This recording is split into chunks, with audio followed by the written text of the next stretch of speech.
tradições, digam comigo, tradições. Diga bem forte, tradições. E aí eu vou fazer uma pergunta aqui para vocês. Comer sem lavar as mãos te leva para o inferno? Sim ou não? Mas por que esses homens foram falar dos discípulos de Jesus? Eles estavam colocando uma tradição acima a tradição ficava acima da palavra de Pastor Ziel. E o que é tradição? Eu coloquei isso aqui só para você ter uma ideia. Tradição, paradoxes, se vocês analisarem essa palavra aí, no original, essa expressão, ela quer dizer três coisas. Primeiro, uma informação. Segundo, um costume. É o sentido dessa palavra, aquilo que é transmitido de uma geração para outra geração. Naquela época não tinha livros, não tinha escrito, mas alguém recebia a revelação de Deus e passava para o homem de Deus e ele escrevia. Por isso que o que está escrito é mais valioso daquilo que alguém diz.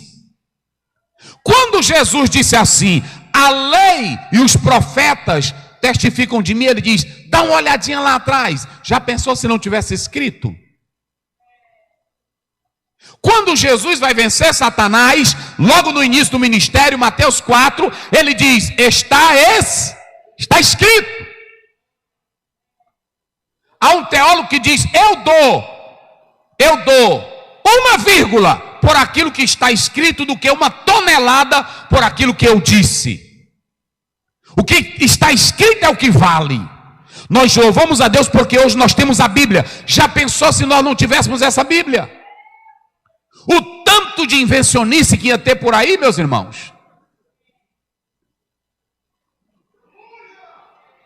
Então, em primeiro lugar, tradição, olhem bem, tradição é aquilo que é transmitido de uma geração para outra. Só que tinha a tradição oral dos judeus, que eles passaram a valorizar mais do que a palavra de Deus. Aí está uma tradição oral. Eu li um teólogo que diz que a Bíblia fala em Êxodo 8, 20, capítulo 20, versículo 8 a 12, que fala sobre o Shabat. Coloque aí na tela, só para os irmãos terem uma ideia. Olha o que a Bíblia diz, leiam vocês aí bem forte, vamos lá. Como é que a Bíblia diz? Vai lá. Lembra do quê? Para o quê? Olha aí, lê o 9. 6 dias trabalharás e farás toda a tua. Vai lá, pode ir. Mas o 7º dia é o sábado do teu Deus. Não farás nenhuma, nem tu, nem teu filho, nem a tua filha, nem o teu servo, nem a tua serva, nem o teu animal, nem o teu estrangeiro que está dentro das tuas portas. Porque em 6 dias fez o Senhor. Pronto, o sábado era um descanso normal. Ele tem o seu aspecto ético, era para descansar. Quem foi que disse que sábado era para salvação? Quem foi que disse que o sábado era para debate? E eu li um teólogo, um exegeta adventista, que ele mostra que muitos criaram, ele mesmo mostra, que muitos criaram muitas interpretações sobre o Shabat, inclusive judeus, colocando o que a Bíblia nunca falou sobre o Shabat. Eles transformaram em rigidez o que Deus não transformou. O sábado era para o bem do homem, era o descanso do corpo para reabastecer a sua energia. Era somente para isso. Mas aí começaram a colocar o sábado como um cavalo de batalha para a salvação.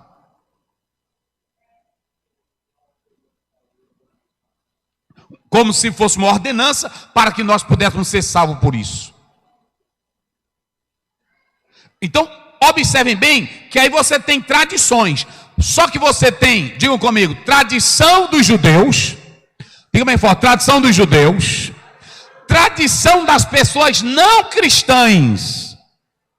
Ah, pastor, as pessoas não cristãs têm? Tem. Coloca aí na tela, Jorge, Colossenses 2, verso 8. Olha aí na tela, vamos lá. tendo cuidado para que ninguém vos faça presa sua, Sim. por meio de filosofias e vãs sutilezas, Sim. segundo a tradição dos homens, Olha aí. segundo os rudimentos do mundo e não segundo Cristo. Ou seja, tem irmão que ele está trazendo a tradição judaica para a igreja, mas ele também está trazendo a tradição de filosofias não cristãs e de padrões mundanos para dentro da própria igreja. Vãs sutilezas e vãs filosofias, que não é segundo Cristo. Mas a terceira palavra para tradição, agora eu vou mostrar qual é a tradição que a igreja tem que seguir. Não é a tradição judaica, é a tradição do mundo com as suas vãs sutilezas e filosofias. Tem irmão na igreja que diz assim: ah, mas eu nunca li isso na Bíblia, não tem isso na Bíblia, por isso que eu coloco. Tem coisas, ouçam bem, que são tradições mundanas, que elas são pecado. E que eu não posso trazer para o nosso meio. Para vocês observarem, coloca aí na tela o que é tradição bíblica. 1 Coríntios 2, 11, 2. 1 Coríntios 11, 2. Coloca aí, Jorge. Olha o que é tradição bíblica. Como é que diz? Leia aí. E louvo-vos, irmãos, porque em tudo vos lembrais de mim, e retendes os preceitos como vos entreguei. E retendes os Preceitos. como o quê? Agora ele entregou quem? Coloca o 23 na tela, no mesmo capítulo. Olha aí. Ah, vai lá. O que eu recebi do Senhor, o que também vos ensinei. eu também vos ensinei. Que o Senhor Jesus, na noite em que foi traído, tomou o pão. Ou seja, Paulo não inventou nada. O que ele recebeu de Cristo, o que os outros apóstolos receberam, eles passaram para a igreja. Não há invenção. Olhem para cá. Tem irmão que inventa coisa que não está na Bíblia. Tem pregador que inventa coisa que não está na Bíblia. E tem pastor que inventa coisa que não está na Bíblia.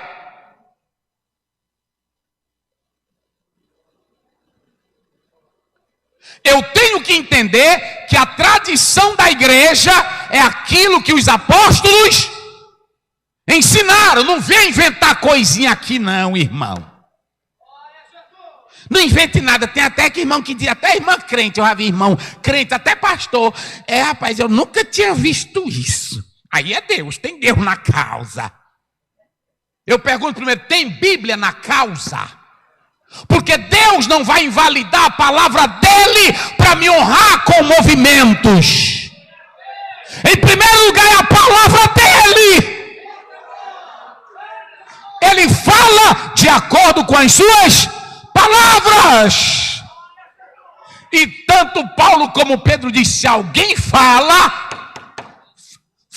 segundo a palavra de Deus. Eu já vi pregador dizendo: olha, tem pessoas hoje que querem impedir o mover de Deus. Deixa quebrar, deixa a tampa da chaleira voar. Onde é que tu leu na Bíblia que é para a tampa da chaleira voar? Se tu me mostrar, eu sou o primeiro a deixar ela voar. Me mostra. Eu não sou contra o poder de Deus, gente. E olha como a igreja era criteriosa. Atos 10, quando Pedro vai na casa de Cornélio, os anciãos querem saber por que ele foi lá. Ele explicou ou não explicou, Gerson? Depois que ele explica, ele diz: meus irmãos, vocês sabem que eu tenho a mesma tradição de vocês. Mas o que aconteceu em Atos 2 é coisa linda. Quem glorifica a Deus? O que aconteceu em Atos 2, assim como o Espírito desceu sobre nós, o dom do Espírito, eu vi descer sobre os gentios, e eles falaram línguas. Oh, glória! Não é questão de tu inventar. Olha para cá, não faça nada do que não tem aqui. Não faça nada. Eu vou só te dar mais um exemplo aqui. Olhe para cá. Não faça nada. Não invente. O maior homem que escreveu do Novo Testamento, quem foi? Quem foi o homem que mais escreveu? Paulo. Ele escreveu quantas cartas? 13. Ele foi o homem que teve mais revela. Ele foi até o terceiro. Ele foi arrebatado. Mas um dia ele foi pregar para os irmãos bereanos. E quando ele terminava de pregar, o que os bereanos faziam? Vamos lá para esse texto, é o 17 de Atos. Vamos botar aí na tela que tem irmão que fica. Rapaz, eu fui ali no movimento, eu vi Deus na causa. Primeiro lugar, quando tu chega lá, tu vê, rapaz, tem fundamento, deixa eu ver na Bíblia. Deixa eu analisar na Bíblia. Porque tem irmão que diz, olha, se o Daniel Berg e o Gunavinho pulava de cima de pé de pitomba, cheio do poder, ele podia pular porque é uma coisa dele, mas a Bíblia não manda. A Bíblia nunca mandou, cheio do Espírito Santo, por de cima de um pé de cajá. Tem na Bíblia? Se ele pular, é uma questão dele. É pessoal, é a experiência dele.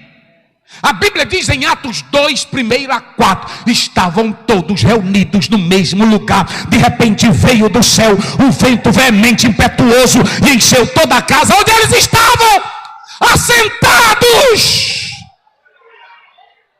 E foram vistas línguas repartidas. Eita, meu Deus do céu.